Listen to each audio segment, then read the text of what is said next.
সাধারণত বাস, মাইক্রোবাস, গাড়ি, train, steamer, launch ইত্যাদিতে চড়লে অনেকেরই মোশন সিকনেস বা গতিজনিত অসুস্থতা দেখা দেয়। গাড়িতে ওঠার পর আমাদের মস্তিষ্ক ধরে নেয় সে স্থির অবস্থায় আছে, কিন্তু চোখ দেখতে পায় সবকিছু চলমান।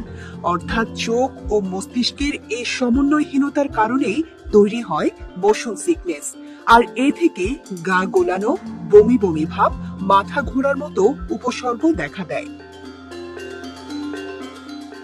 এছাড়া অ্যাসিডিটি, অসুস্থতা, এমনকি বদ্ধ জায়গায় বাজে গন্ধের কারণেও বমি হতে পারে। তবে কিছু নিয়ম মেনে চললে হুটহাট বমি পাওয়া থেকে মুক্তি পাওয়া সম্ভব। চলুন এই কৌশলগুলো সম্পর্কে জেনে নেওয়া যাক।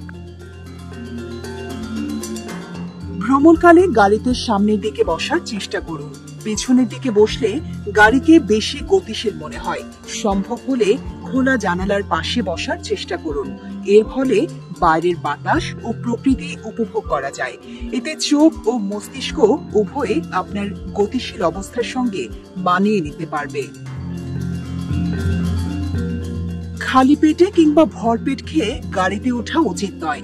হালকা কোনো খাবার খেয়ে গাড়িতে উঠুন। এতে পেটে অ্যাসিডিটি তৈরি হবে না।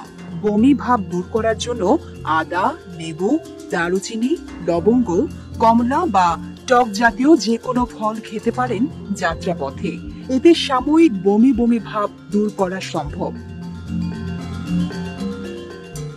ব্যক্তিগত গাড়িতে উঠলে সুযোগ বুঝে চলতি পথে কিছুক্ষণের যাত্রা বিরতি নিতে পারেন।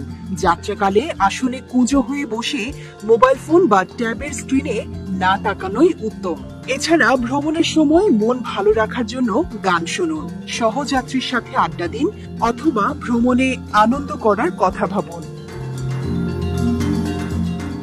মন প্রফুল্ল থাকলে সহজে শারীরিক অস্বস্তি হয় না।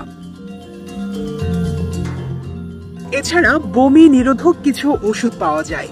চিকিৎসকের পরামর্শ অনুসারে যাত্রা শুরুর আগে সেসব ওষুধ খেয়ে নিলে মোশন সিকনেস হওয়ার সম্ভাবনা কম থাকে।